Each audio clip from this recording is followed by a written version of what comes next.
J'ai l'obligation, une fois de plus, de vous demander les excuses pour ces 7 minutes de retard au démarrage au programme, le débrief de l'actualité. Mesdames, Messieurs, bonsoir et merci de nous retrouver pour la thématique de ce jour concernant la présidentielle 2025 avec sur le grill les journalistes, surtout avec cette sortie du Parlement européen qui est revenu sur la persécution des journalistes au Cameroun avec des cas qui ont été cités. On en parle tout à l'heure. Le temps pour moi d'accueillir des doyens et même des jeunes, des moins jeunes sur ce plateau. On commence par Oriol Choumi.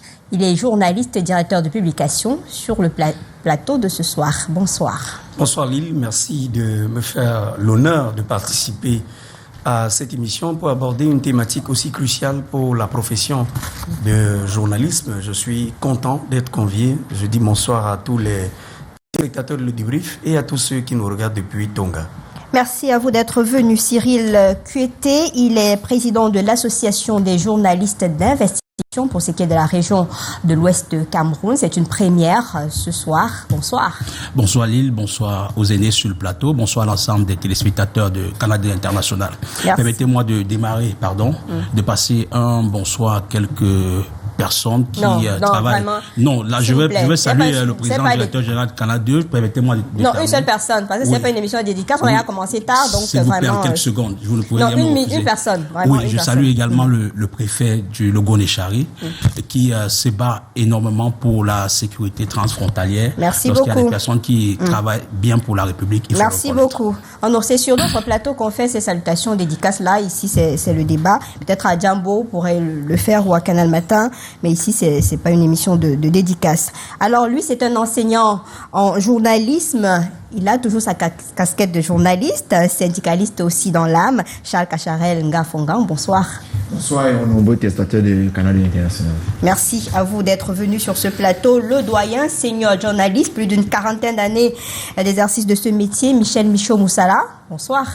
Bonsoir Lille, bonsoir aux téléspectateurs et bonsoir au peuple des abandonnés auquel j'appartiens, espérant que la semaine pascale va nous permettre d'être un jour sortis de ce que nous vivions. Amen. Merci à vous d'être venu sur ce plateau. Je commence par vous, Cacharel. Cette sortie du Parlement européen concernant les journalistes au Cameroun, notamment le cas Amadou Vamolke, Kisley Fomognon, Mancho BBC, Thomas Awa Jr., Ti Conrad et bien d'autres noms qui ont été cités un peu plus bas, Martinez Zogo, Jean-Jacques Olabébé, Samuel Ouazizi et Annie Desso. Comment est-ce que vous avez accueilli cette sortie spécifique du Parlement européen sur le scanner, un peu, on peut le dire ainsi, des journalistes au Cameroun? Je constate tout simplement que le Parlement européen s'intéresse quand même à la vie des journalistes. Donc, comme aux États-Unis, on a dit Black Lives Matter count. Ici, en Afrique, on peut dire que Journalist Lives count aussi, matters, et qui s'intéresse à la presse au Cameroun, aux fonctions de la presse, et la preuve que le Cameroun est quand même un pays important, qui pour l'Europe, qui pour l'Europe également mérite une attention particulière. Et les journalistes peuvent également en être fiers. Aujourd'hui, ils peuvent comprendre que les actes qu'ils posent aux conditions sont scrutés, également que tout ce qui peut leur arriver intéresse également la communauté internationale. D'accord. Quand on parle de persécution des journalistes, Cyril, le mot est un peu fort, non? Non, le mot n'est pas fort parce que à mon jeune âge, j'ai subi énormément de choses. Il faut que je sois clair. Les doyens comme le grand frère Michel Michaud-Moussala nous a beaucoup inspiré et il faut le reconnaître. Dans l'exercice des fonctions de journaliste, aujourd'hui au Cameroun, certaines personnes pensent avoir le pouvoir et le contrôle sur un certain nombre de choses parce qu'on se dit, lorsqu'on a un contact avec un magistrat, on peut influencer, on peut persécuter un journaliste qui, dans l'exercice de ses fonctions, bien que les journalistes puissent exposer les faits, on réussit tout de même à l'intimider, à l'emprisonner. Moi, je connais, nous avons intervenu sur plusieurs cas, notamment dans la région de l'Ouest, où on a un opérateur économique n'a pas digéré le fait qu'un journaliste puisse dénoncer un certain nombre de choses qui n'étaient pas bien dans son entreprise. Il a fallu que cet opérateur économique contacte ses connaissances et ces connaissances, la Légion, permettez-moi, ils sont déportés de l'Ouest pour venir récupérer le journaliste ici à Douala sans mandat d'arrêt. Donc, vous voyez que les journalistes sont persécutés aujourd'hui et la sortie du Parlement européen vient tout simplement reconforter les journalistes aujourd'hui dans l'exercice de leurs fonctions et je pense que les journalistes ne devraient pas se laisser faire, on doit travailler, mais il faut rappeler que on ne doit pas faire dans le chantage, il faut travailler dans le respect, dans les faits, afin d'éviter un certain nombre de choses. Auriol, dans cette sortie, le Parlement européen condamne les violations structurelles des droits de l'homme des journalistes commises par les autorités camerounaises et demande à ces autorités de veiller au respect de la liberté de la presse. Alors, il faut dire que la définition même du journaliste au Cameroun est obsolète au sens d'une loi qui, elle aussi, est obsolète, la loi de 90. Est reconnue journaliste toute personne qui, sur la base de ses facultés, de ses compétences et de sa formation, est reconnue apte à la collecte, au traitement, à la diffusion de l'information destinée à la communication sociale. Ça veut dire que ma grand-mère, du moment où elle peut dire à Michel Moussala que dans son champ, il y a eu 3 serpents et qu'elle déroule bien les faits, les journalistes, au sens de cette loi. Maintenant, les rapports, à partir de là, vous vous retrouvez avec, en réalité, une république de journalistes. C'est-à-dire 30 millions de Camerounais, 30 millions de journalistes. Vous vous retrouvez également avec une pléthore de titres de presse qui, au sens institutionnel, pourraient être qualifiés de preuves de multipartisme, preuves de liberté d'expression, preuves de liberté d'opinion, alors qu'en réalité, dans les faits, ce ne sont pas des bonnes pratiques. Maintenant, derrière, on se retrouve avec toutes sortes de dérives. Le contrôle aujourd'hui qui est exercé sur les journalistes à partir, par exemple, du Conseil national de la communication, en réalité, c'est un mauvais contrôle. C'est-à-dire que les journalistes sont censés disposer d'un tribunal des pairs. Et il me semble même que, fondamentalement, le journaliste n'admet aucune juridiction qui ne soit celle de ses pairs. Et maintenant, dans cette sortie de l'Union européenne, il y a un fait qui est réel, qui est avéré. C'est le combat que les syndicalistes et que les aînés de l'époque de Michel Moussala ont mené longtemps au Cameroun, c'est sur la dépénalisation des délits de presse. C'est-à-dire que vous vous retrouvez pour une affaire de diffamation ou pour une affaire de je ne sais trop quoi à vous trouver en prison, alors qu'en réalité, devant le tribunal des pairs, vous aurez dû avoir un certain nombre. Mais je pense que cette sortie, elle est pertinente. Pour un premier jet, elle est pertinente parce que si on veut rester dans une république qui protège les droits, qui respecte les propres lois qu'elle s'est dotée, il est important de comprendre que le journaliste n'est plus seulement le journalisme, n'est plus seulement le 4e pouvoir. Le journalisme est un contre-pouvoir et il faut apprendre à faire avec. Michel Moussala, le Parlement européen situe cette sortie en prélude à l'élection présidentielle qui arrive et c'est une forme de mise en garde. Bien, écoutez, Lille, j'ai écouté mes jeunes confrères qui chacun, j'estime que l'argumentaire tient.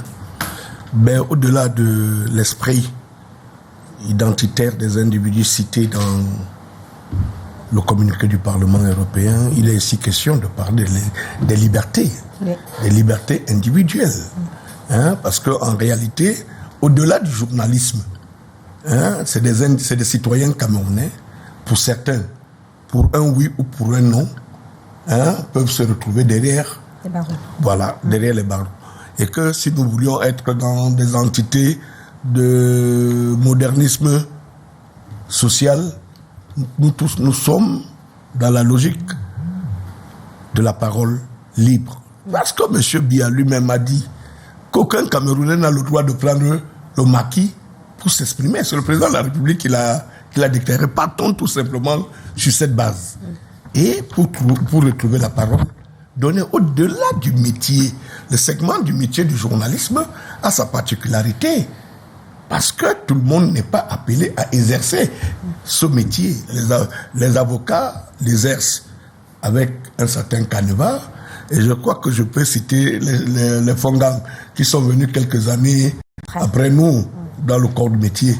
Ils ont vu que nous avions essayé de structurer en fonction de ce que tout à l'heure il parlait de la loi de 90. Je vous dis que c'est une très mauvaise loi. Elle est même préjudiciable aux journalistes.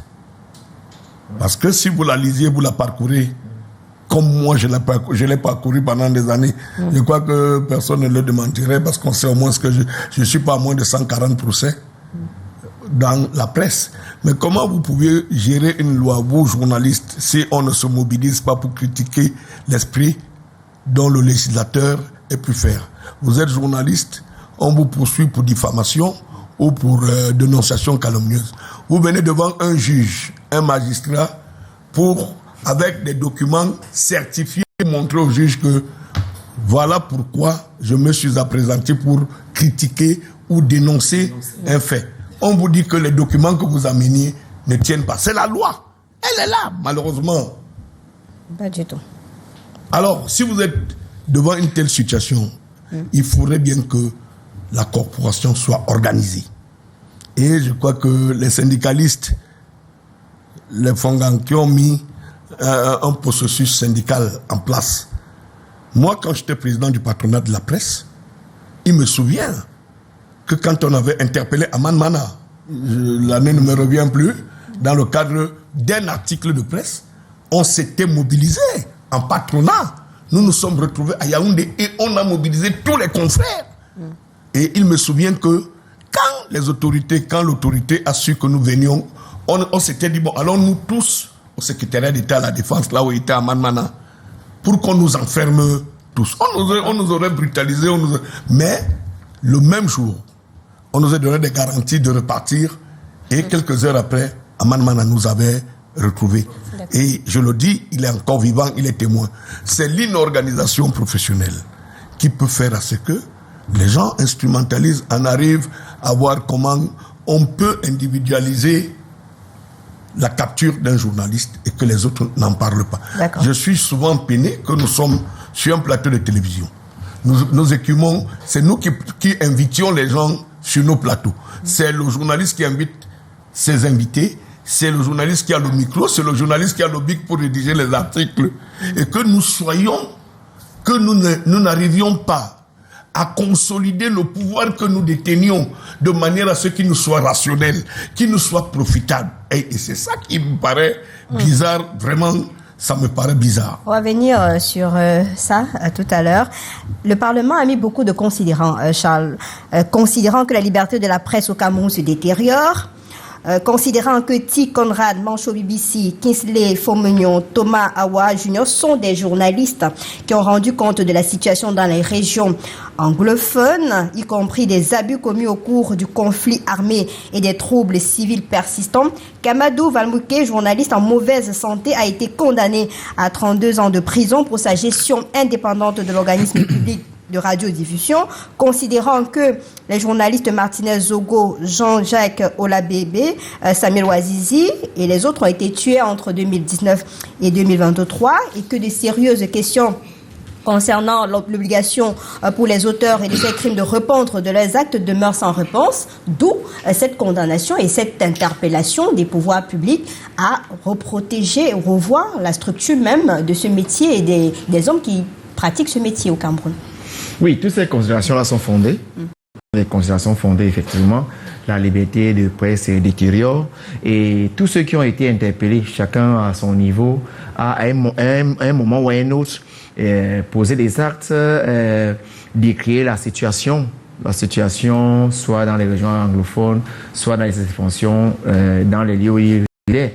Donc, ces considérations sont fondées et il est de bon ton que le Parlement européen, sur la base de ces constats-là, demande effectivement que ceux qui gouvernent ce pays puissent revoir leur position, notamment en ce qui concerne la gestion des journalistes. Donc, tout cela est fondé. Moi, j'apprécie le fait qu'ils ne soient pas rentrés totalement en profondeur. Parce que si on rentre en profondeur, là, on pourrait faire le débat. Mais en s'en tenant à la... comment je veux dire? À l'énumération. Non, en s'en tenant au contexte, en s'en tenant aux états de service de tout cela, en s'en tenant également à la qualité de cela, je crois que le Parlement européen est fondé. Et il y a les élections qui arrivent. Nous savons très bien qu'il y a un véritable enjeu. L'enjeu, assez souvent, c'est de limiter le pouvoir des médias, on le voit déjà. Vous voyez qu'il y a des sorties de CNC, il y a des sanctions qui arrivent. Cela pousse assez souvent les journalistes à faire quoi? À s'auto eux-mêmes à un moment censurer.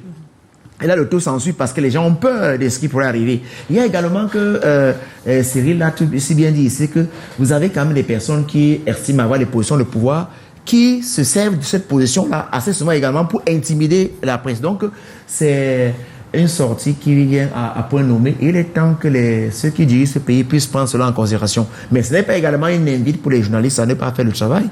Parce qu'il faut quand même reconnaître que assez souvent les journalistes eux-mêmes prennent beaucoup de liberté dans le traitement de l'information. Ils font des concussions parfois avec même les hommes de pouvoir. Et ils sont parfois plus ou moins complices de ce qui leur arrive assez souvent. Donc, c'est pas pour les appeler c'est pas une invite également à se départir des règles professionnelles. Je pense qu'il est temps. Cela est une interpellation et ceux qui gèrent ce pays doivent véritablement prendre cela en considération. Cyril, de quoi se mêle le Parlement européen? Le Parlement européen... Ils ont mieux à faire aussi, non? Non. Que de venir entrer dans la structuration de journalisme dans un pays comme le Cameroun. Non, c'est parce qu'ils se sont rendus compte que la liberté d'expression concernant les journalistes n'est véritablement pas respectée. Et le Parlement européen, au vu du contexte électoral qui arrive, sait que le pouvoir, le politique a réussi tout de même à diviser les journalistes. Les journalistes sont divisés aujourd'hui. Vous voyez, certains journalistes ne parviennent plus, il faut le dire ici, à travailler de façon normale. Parce que tel journaliste travaille pour tel ministre, tel opérateur économique, il n'y a plus de logique. Il n'y a plus de logique. Et vous voyez des journalistes qui se combattent parce que vous avez mené votre travail, vous avez mené des investigations, vous avez dénoncé les faits. C'est ces journalistes-là qui savent que vos résultats, les faits que vous dénoncez sont avérés, mais qui parviennent tout de même à vous critiquer, à vous insulter, à vous lyncher en disant que pourquoi vous attaquez à X, à Y, alors que vous êtes uniquement dans l'exercice de vos fonctions. Donc, aujourd'hui, la coopération est divisée. Comme Léné le disait tout à l'heure, il faut travailler de façon synergique, il faut travailler en bloc.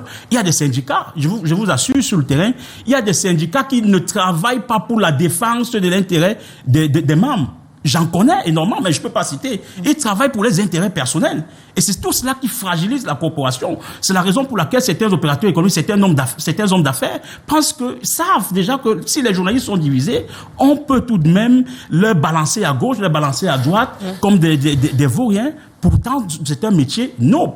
Moi, par exemple, dans mon département d'origine, dans les Bamboutos, je mène beaucoup de dénonciations. Je vous assure, il n'y a pas une autorité qui est fière de moi, mais les journalistes de mon propre département m'en veulent, m'insultent, me lynchent parce que je dénonce les faits. Et Dieu merci, lorsque je dénonce ces faits-là, ces administrateurs parviennent tout de même à réparer. Et c'est pour l'intérêt commun, ce n'est pas pour l'intérêt personnel. Excusez-moi, en fait, je veux dire une chose. C'est les Camerounais qui assez souvent saisissent ce Parlement européen. Si vous demandez pourquoi ils s'en mêlent, c'est les Camerounais dans la plupart des cas. Ils peuvent sauter, saisir, mais si vous voyez bien, vous allez dans les archives, vous allez rencontrer qu'il y a beaucoup de Camerounais ce temps dernier qui ont saisi le Parlement européen avec depuis une documentation à cet effet. Donc ceux-là n'arrivent pas au hasard, ils s'en mêlent parce que vous les Camerounais, vous les avez invités. Mais aussi, est-ce que ce n'est pas Auriol, parce que les journalistes aussi ont laissé le boulevard à tout ce qui peut arriver comme malheur, entre guillemets, dans l'exercice de leur profession, au point où on se retrouve avec le Parlement européen qui fait des sorties, avec le CNC, vous l'avez évoqué, avec tout le monde qui se retrouve en train de dire n'importe quoi et n'importe comment à ces journalistes-là. Le contexte de précarité dans lequel évolue la presse au Cameroun fait qu'aujourd'hui, en réalité, l'île, par rapport à une certaine époque, les patrons de presse ont le choix. Si Auriol Tchoumi dit boss, je sens que ça ne va pas et je veux partir, le boss va porter le document là derrière, déposer devant lui et dire monsieur Tchoumi, si vous voulez partir, bon pied la route, voici une pile de personnes qui veulent entrer. Les deux confrères ont été brutalisés il y a quelques semaines, je crois du côté du sud. Ils partaient mener une investigation à la suite du discours du chef de l'État où il avait félicité un opérateur économique disant que c'est un modèle que les Camerounais devraient. Et derrière, une conseillère régionale, Mme Cathy Meba, pour ne pas la citer, a dit dans une sortie publique que le chef de l'État a été trompé et que l'une de ces personnes que le chef de l'État a citées, c'est une personne qui ne dispose de rien et elle a mis quiconque au défi de venir là-bas où on dit qu'il dispose de grandes plantations et tout le reste vérifié. Et les confrères sont partis, filmés, ils ont été arrêtés, tabassés, les caméras cassées et autres. Pendant ce temps, dans nos chaînes de télévision, il n'y a pas eu de breaking news, il n'y a pas eu d'arrêt délibéré de travail Parce que tout le monde se dit, si je prends la responsabilité, mon boss immédiatement, il me frappe sur la tête. La vérité, et en réalité, le mot est là. Je pense que le doyen et les autres ont repris ce mot-là. La désorganisation de la presse. Et ça participe de ce que, malheureusement, et là, je vais tirer sur les aînés syndicalistes, lorsqu'un grand syndicaliste décide à un moment donné de laisser tomber la presse pour entrer dans le corporate, tout le monde comprend. Lille, je suis enseignant de journalisme et je suis assis à côté d'un collègue. Qu'ils vous disent sur ce plateau la vérité, les yeux en regardant la caméra. Tous les enfants que nous vous envoyons à Canal 2 faire le stage à Canouille sont des étudiants de communication des organisations. Les filières de journalisme ont fermé.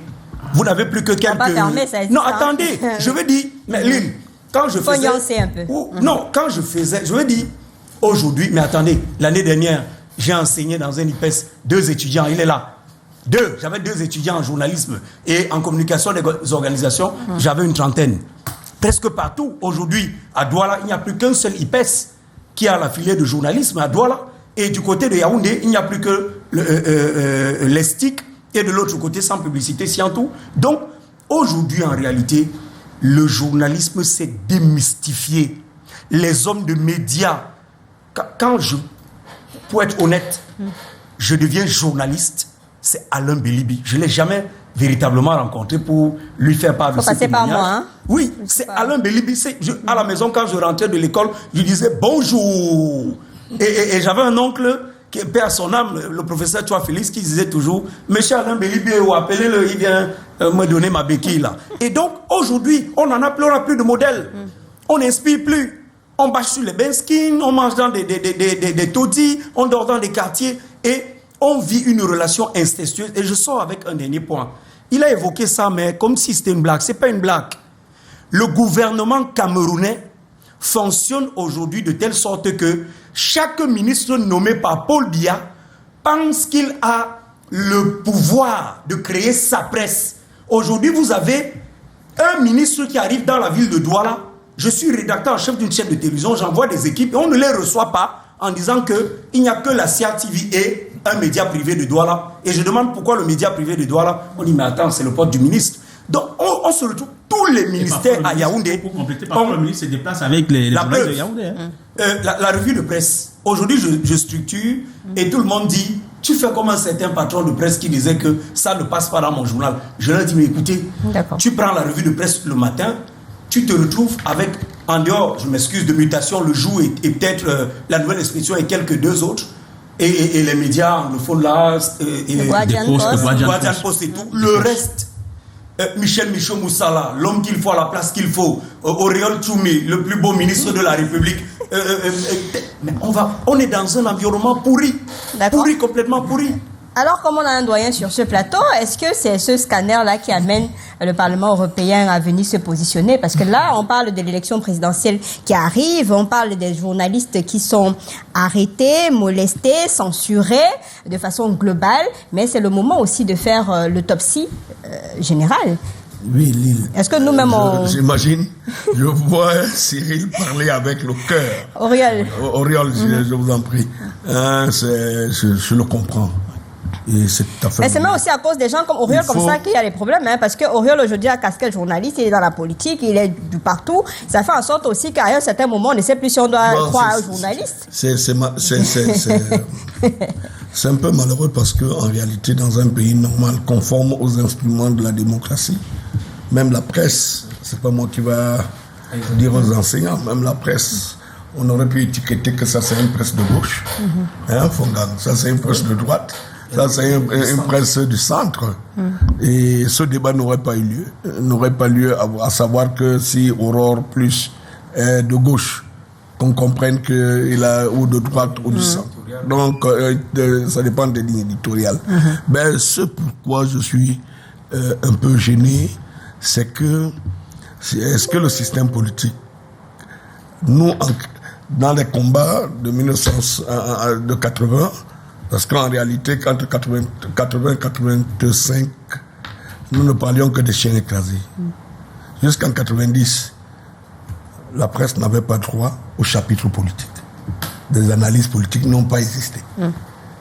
Toute approche qui était faite même en faisant des chiens écrasés, il fallait savoir tenir sa plume. Bien sûr. Pour dire que non, parce que toute interprétation était faite. Aujourd'hui, vous avez l'éclatement du système communicationnel. Vous avez des presses, les médias cybernétiques, tout est venu, la presse écrite, et aujourd'hui... Les nouveaux médias, les médias traditionnels et tout. La convergence numérique, telle que ça s'opère aujourd'hui. Et c'est pour ça que je dis que c'est un problème, il faut réorganiser. Il faut revoir un peu les couloirs qui permettent à ce que... Et nous les avions vu venir. Je vais vous dire que les états généraux de la communication, nous les avions tenus 2 fois. Sur Famendongo et sur Chiroma. Je vous dis qu'un travail de SAP a été fait. Je l'ai entendu parler d'une sanction qui devait être une sanction des pairs. C'est nous qui avions proposé, parce que de par le tribunal des pairs. Voilà, c'est qu'il y ait un jugement des pairs pour que le journaliste lui-même se sente responsable et qu'il se sente culpabilisé parce que ce sont ses pairs qui ont proposé la sanction. C'est pas ce que nous avions vu.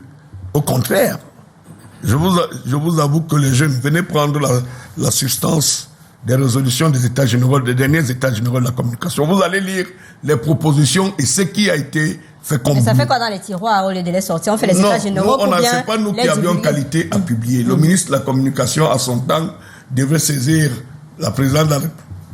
Mais il y avait tellement une production scientifique intellectuellement parlant qu'ils ont estimé que les hommes de la presse privée ont dominé les travaux des États généraux de la communication.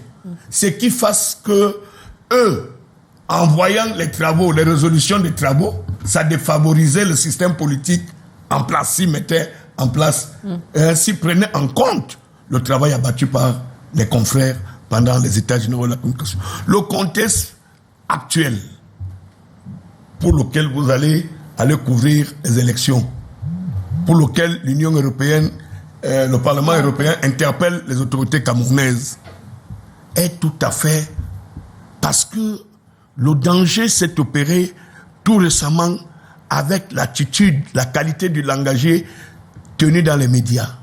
Discours haineux. Donc, nous tous, nous sommes conscients que, au-delà de la revendication de laisser libre la presse, nous-mêmes, nous voyons, nous sommes professionnels. Quand moi, je prends ce qu'on écrit, Fongang, j'ai du mal à lire. Ce n'est, pour dire vrai, les articles de presse. L'information n'existe pas. C'est tel que lui-même a procédé à une censure pour dire que non, en disant que le plus bel homme du monde, c'est ça qu'on présente à la une d'un journal. C'est tout à fait normal, mes chers confrères. Le problème avec le contexte actuel, et si on avait pris en compte que les médias sont d'utilité publique et que ça participe économiquement, socialement à une évolution d'une société, on n'en serait pas à ce débat. Sauf que depuis la nuit des temps, l'État du Cameroun, le système en place, a trouvé que la presse était un adversaire que d'être un instrument qui devait concourir à l'évolution de notre société. D'accord. Mais, écoutez, nous sommes à une chute. Ceux-là sont en prison, nos confrères. Mais quand nous étions en prison en 96, et puis je vous avoue que la prison de Newbel, quand je voyais ma défunte mère ou mon père venir me rendre visite à Newbel, les os arrivaient au niveau de la poitrine. Nos autorités ne savaient pas que partir en prison existait. Maintenant que eux-mêmes, moi si je ne peux pas par erreur appartenir à une structure qui décide sur ce qui peut arriver pour ceux qui sont à Newbel ou à Kondengui. Je vais les envoyer à des prisons terribles. Non, là où ils vont aller travailler le cacao et le café. Parce que moi, je ne suis pas de ce... Le métier de journalisme est un métier pour nous. Noble. Il est noble. Ça veut dire que si tu n'es pas un appelé. Bon, quand vous faites des salles de rédaction dans les départements ministériels, aujourd'hui, quand vous prenez 10 journaux, 9 unes sont contradictoires aux faits. On vous dit que c'est les faits qui sont sacrés. Mais on ne vous retrace pas les mécanismes scientifiques. Voilà des enseignants qui vous parlent. D'accord. Alors... Donc, moi, je ne pense pas que là où nous glissions à cette élection, l'interpellation du Parlement européen, c'est quelque chose qu'il faut prendre en compte. Et qu'en réalité, c'est pour dire aux autorités camerounaises, nous savions dans quel contexte exercent les journalistes dans votre pays. Faites attention, si ceux-là sont déjà arrêtés. Mais moi, je vais dire, il y a un peu de l'amalgame dans ce qui s'est fait dans ce communiqué. Je vais chuter par là en disant que oui, il y a des journalistes qui sont arrêtés. Mais le cas de Vamoulke n'a rien à voir. Monsieur Vamoulke gérait une entité publique. Il n'exerçait pas un métier de journalisme pour qu'il soit arrêté. Et je suis formel là-dessus. Il répond de ses actes de gérant d'une entreprise publique. Ce n'est pas encore comme journaliste que M. Vamoulke devrait être interpellé.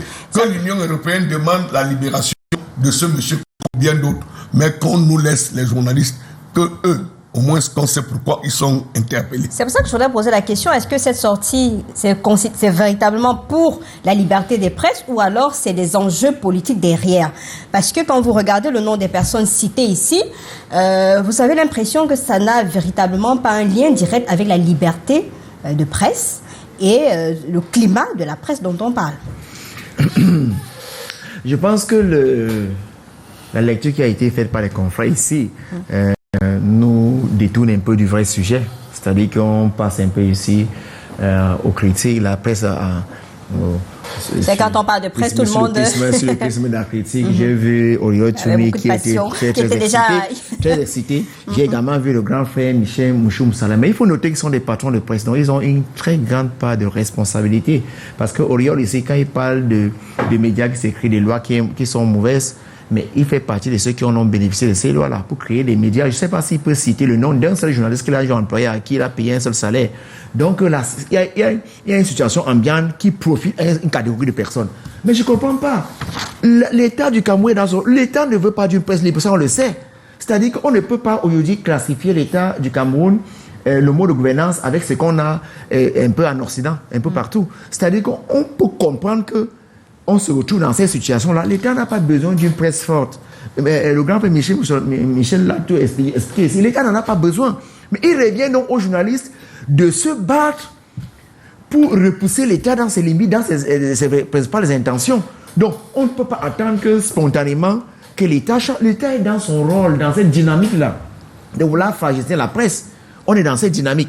Mais il se trouve que la presse elle-même, la coopération, tous les acteurs en coopération se prêtent à ce jeu-là. C'est-à-dire contribuer à leur niveau. Les journalistes également qui ne sont pas suffisamment professionnels. Mais je refuse qu'on dise que la presse au Cameroun n'est pas professionnelle, c'est une presse agitée aux origines. Donc je dis, quand vous regardez l'évolution de la presse, vous avez été à un moment où la presse était la presse d'opinion. Mais progressivement, on a quand même vu que l'information s'est invitée dans la presse avec les faits. On a quand même vu qu'aujourd'hui, les journalistes font des efforts pour présenter les faits. Et à côté, il y a les analyses qui accompagnent. Et dit la véritable presse. À côté, il y a donc une presse carnivore, entre guillemets, qui fait le travail qui est décrit ici. Mais ce n'est pas pour autant qu'on peut considérer qu'au Cameroun, la presse est mauvaise. Non. Quand vous essayez un peu de comparer cette presse avec la presse d'Afrique centrale, vous voyez qu'on a une meilleure presse. Quand vous payez les journalistes camerounais, vous les mettez dans un environnement qui est différent. Ils sont des bien meilleurs journalistes. Un peu partout dans le monde entier, même en Europe.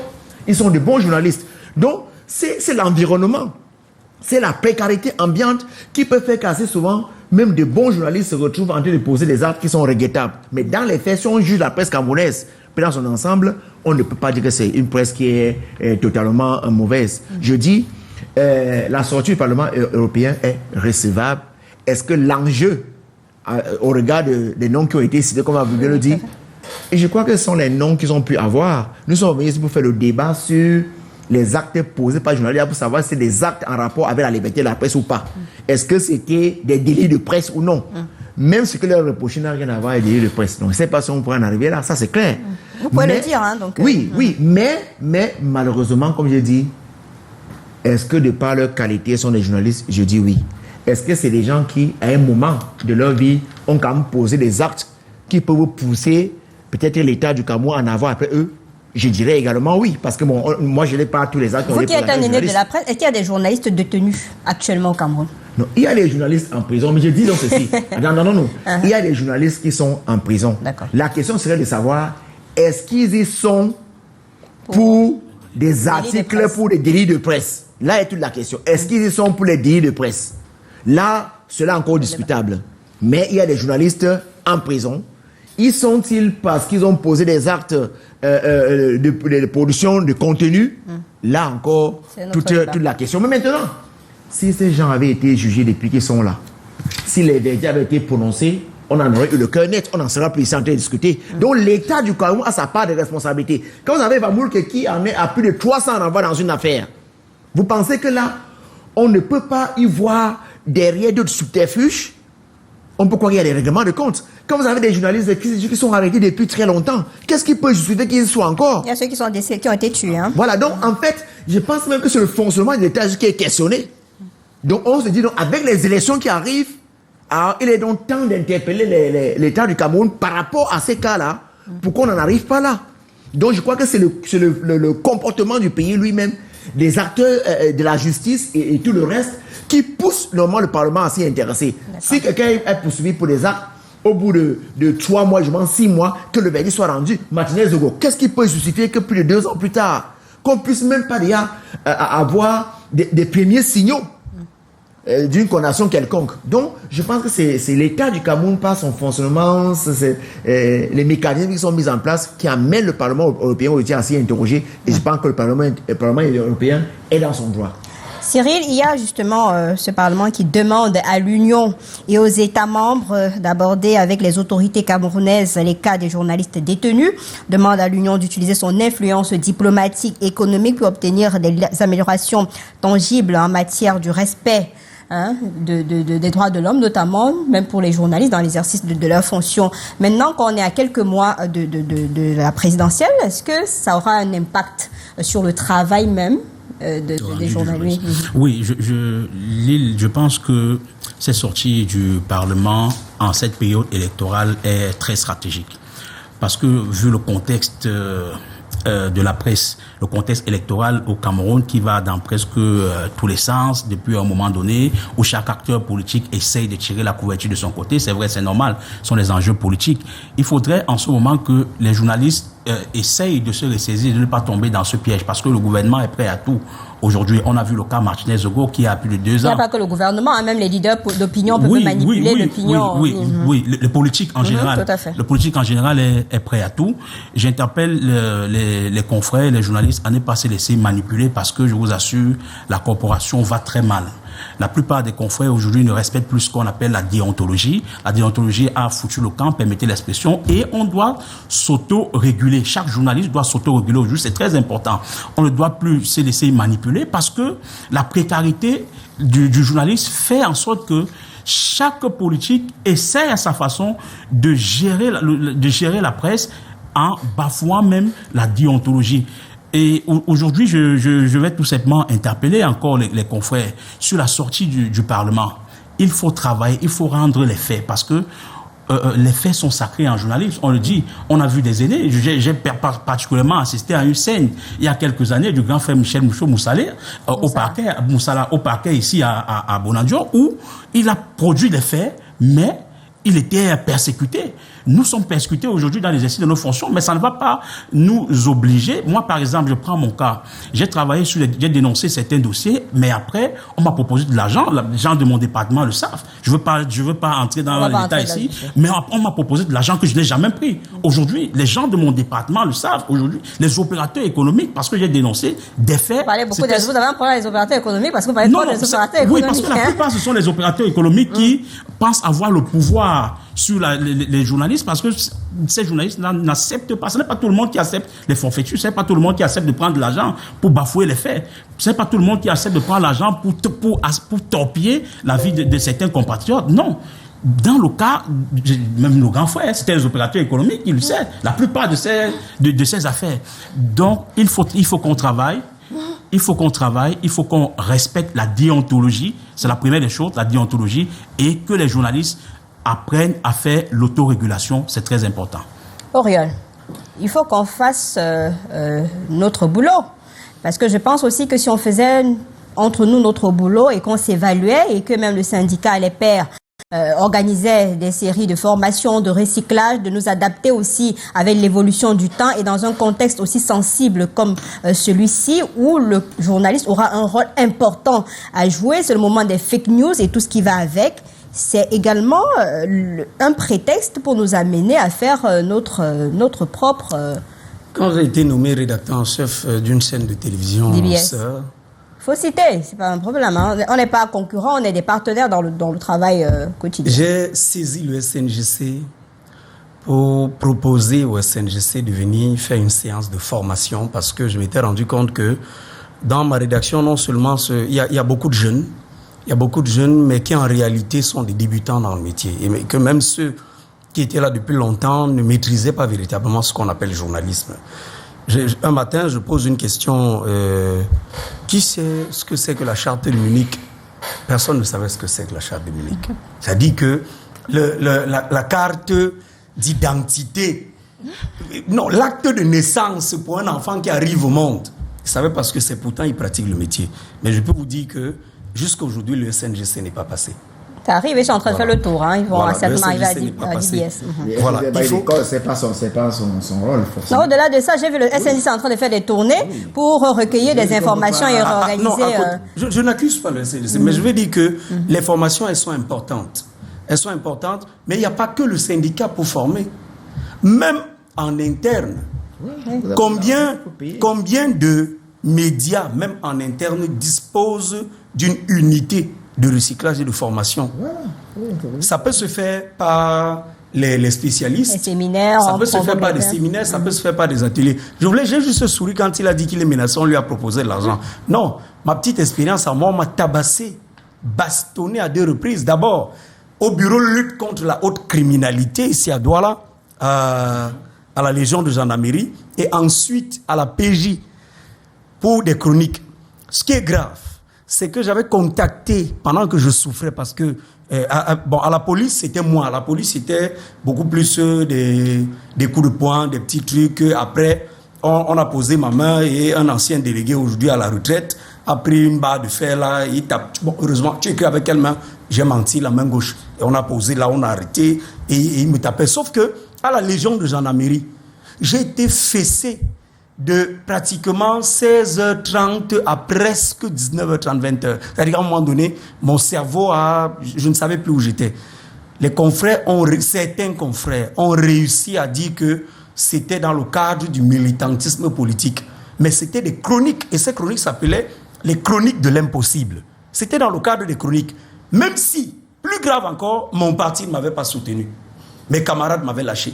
Donc, c'est pour dire que, en réalité, si quelqu'un vient sur un plateau de télévision dire que la presse ne subit pas de pression et que les journalistes ne sont pas persécutés au Cameroun, celui-là vient faire simplement la flagornerie. Si on est sérieux, on doit le reconnaître. Mais il ne faut pas aussi penser que la formation empêcherait que les journalistes ne commettent des délits de presse. Je veux même dire plus loin l'île que une presse même bien formée est moins aimée par les institutionnels. Une presse bien formée, bien située, est moins aimée par les institutionnels. La preuve, c'est quoi? Et c'est que les journalistes, très souvent, c'est lorsqu'ils vont dans le corporate que, ok, on commence à les voir là, on les appelle grands reporters, on les aime bien dans les bureaux et tout.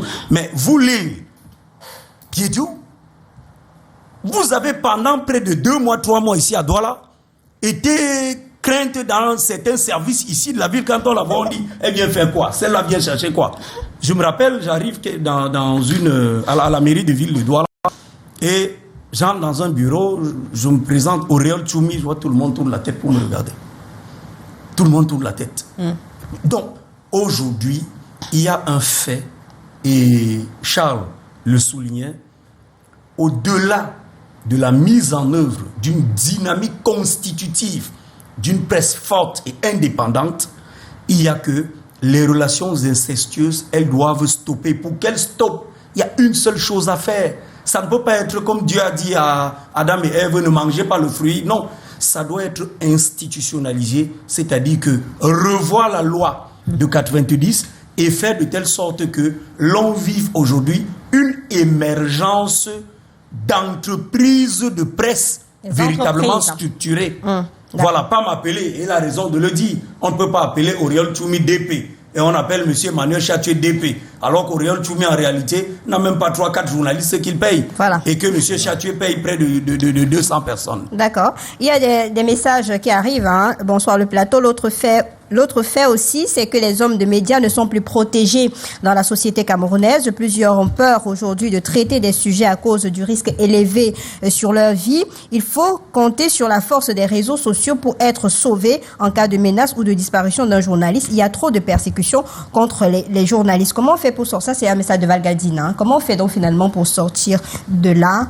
Les consignes à respecter pour éviter d'être battu, d'être censuré, d'être détenu, parce qu'il y a l'élection qui arrive, parce que c'est vraiment très sensible. Pour un oui, pour un non, c'est le CNC qui est derrière vous, c'est le syndicat qui est derrière vous, c'est tout le monde qui est derrière vous. Donc, rien ne se donne dans un État. C'est le combat qui, ma foi, qui concourt à ce que vous obteniez certaines choses. Vous venez dans un monde vieux parce que, effectivement, nous aussi, on va pas se mettre à vous dire que on va pas vous donner toutes nos scènes, mon petit. Il est arrivé que je dorme derrière la malle arrière d'une voiture sur les plantations de Tico parce on encerclait le Chaumois pour découvrir ou pour prendre la rédaction en otage. Donc, c'est fait. Nous avions continué le combat au point qu'aujourd'hui, moi, je suis de ceux qui disent que la parole est accordée aux Camerounais.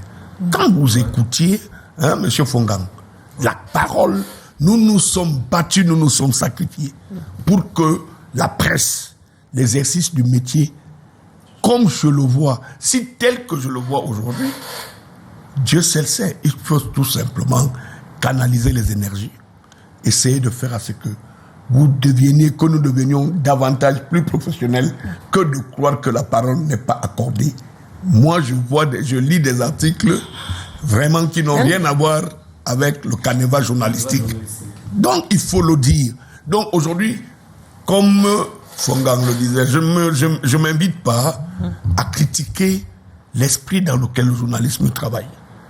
Le journaliste travaille dans un esprit complètement assommant au Cameroun. On le sait. Parce que si, au débat, on s'invitait à dire que ceux qui sont en face de nous, pas souvent, on t'a chicoté, on t'a fait ceci. Écoutez, aujourd'hui, vous le savez, vous avez des cousins. Niveau licence, il entre gendarme, élève gendarme. Niveau doctorat, il fait un 3e cycle, il est officier de police. Donc, on n'a pas affaire aux illettrés dans le corps de la justice. Mais on a un problème. C'est celui d'incorporer. C'est celui de mettre dans l'esprit de ceux-là que c'est un métier comme celui que eux, ils exercent. Avec, souvent, malheureusement, on se retrouve qu'un journaliste qui a fait un article se retrouve devant quelqu'un qui ne comprend rien à l'esprit de l'article et la nature de l'article. Mais c'est lui qui veut vous tirer dans un poste de gendarmerie ou de police. C'est ça qui est... Il faut voir tout ça. Parce que celui même qui est devant vous ne comprend rien. Dans quel état d'esprit le journaliste a présenté son truc. Sur la base de quoi? Aujourd'hui, tout le monde fait le métier. Et il vous dit... Et tout le monde donne des leçons aux journalistes aussi. Tout le monde donne des leçons. Non, ce n'est pas possible. Nous n'avions pas laissé. Moi, je dis, le moins haïssable. Nous nous sommes effectivement investis pour que le métier soit respecté selon les sciences et les canaux du métier. Mais c'est le journaliste lui-même. À s'organiser, c'est le métier, la corporation à s'organiser comme les autres. Il n'est pas farfelu de constater qu'il y a quelques semaines, on a chicoté des avocats habituellement. Même quand le code de procédure pénale dit que vous devez avoir l'assistance de votre avocat, je vois souvent des OPJ qui sont hérités quand ils voient l'assistance d'un avocat, ça leur gêne. Je leur dis, mais habituez-vous à acclimater. C'est la loi qui vous demande que votre... à la limite même, je connais des polis, des gendarmes corrects et des policiers corrects certains. Avant même qu'ils ne vous auditionnent, ils vous posent la question. Vous voulez combien de jours pour que vous fassiez venir votre conseil? Mais vous trouvez des repos. C'est comme dans notre métier, nous acceptions unanimement qu'il y a des mauvais journalistes, il y a des mauvais journalistes, il faut le reconnaître, et il y a ceux qui font qui se battent quotidiennement à exercer ce métier avec noblesse. Et il y a cette précision. Salutations distinguées à toi, Lille, et ton panel. Je vous regarde. Juste rectifier que les États généraux de la communication, c'est les ministres Augustin Conchou en 1994, Issa Chiroma Bakari en 2012. Entre les deux, intervalle de 18 ans. Après Chiroma Bakari, cela fait 13 ans. Rien n'a évolué. C'est évolué. Dans les deux cas, le ministre Jacques Famdongo était président du comité scientifique. Ça, c'est Soulé Onohiolo, qui nous regarde depuis Yaoundé. Coucou à toi. On sort par là, hein. Juste quelques mots. Charles Cacharel. Oui, je dirais que la sortie du Parlement peut vraiment avoir un impact positif sur les journalistes si, avec l'évocation de ces noms, les uns et les autres peuvent comprendre la nécessité d'être suffisamment professionnels. Et pour s'en sortir, éviter tous ces problèmes, il suffit simplement d'être professionnel, de considérer, prendre en considération les règles professionnelles, la déontologie, également faire valoir également une certaine éthique.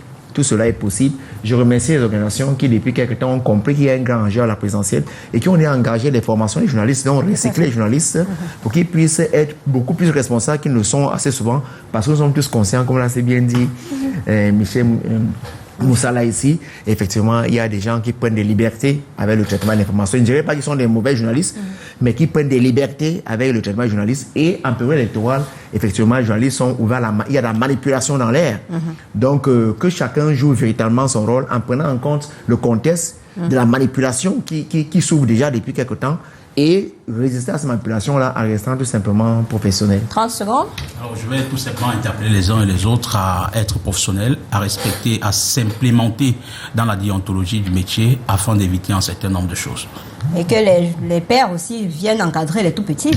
Parce que tous sont partis dans le corporate là, et on a laissé le métier n'importe qui entre n'importe qui. J'y suis toujours quand même. Non, pas toi. Relancer la dynamique de telle sorte que dans les universités privées et dans certaines universités publiques, que la filière renaisse véritablement, mais aussi légiférer de manière à ce que, notamment la presse écrite et la presse online, la presse cybernétique, puissent avoir des mécanismes un peu plus soudés et permettre que les gens qui pratiquent ces métiers soient des personnes véritablement formées. En une seconde, la loi telle qu'elle est formulée actuellement, on vous dit, pour créer votre journal, venez avec la carte de presse de 2 journalistes professionnels et leur contrat. Vous faites le contrat chez un inspecteur de travail gratuitement, il photocopie la carte de presse, il vous remet, et c'était bon. Et vous êtes déjà DP, vous êtes déjà titulaire d'un journal. Cela a profité, vous en voilà. Et on aura l'occasion, puisque la journée de la liberté de la presse arrive, dans quelques jours, le débat, on reviendra. Je pense, Lille, pour moi, que les jeunes confrères devaient tout simplement voir un peu les enjeux à venir. D'accord. Et de rester professionnels, parce que les enjeux de demain ne sont pas celles d'hier. D'accord. C'est très important. Hein. On va faire l'effort de rester professionnel. Oriol Choumi, merci à vous d'être venu. Michel Moussala, senior journalist. C'est un plaisir to have you. Merci à vous. Cyril, bon retour sur Bafoussa, mais courage. Hein. Ces opérateurs économiques qui vous laissent tranquille là-bas. Merci. Alors, Charles Cacharel Ngafonga, enseignant en journalisme, journaliste également, syndicaliste. Merci d'avoir pris de votre temps pour venir ici partager ce moment avec nous. On se retrouve demain, si Dieu le veut, avec d'autres invités, une autre thématique. Mais juste derrière, c'est le 19h50 avec Alain Islin Kanga. Bonsoir.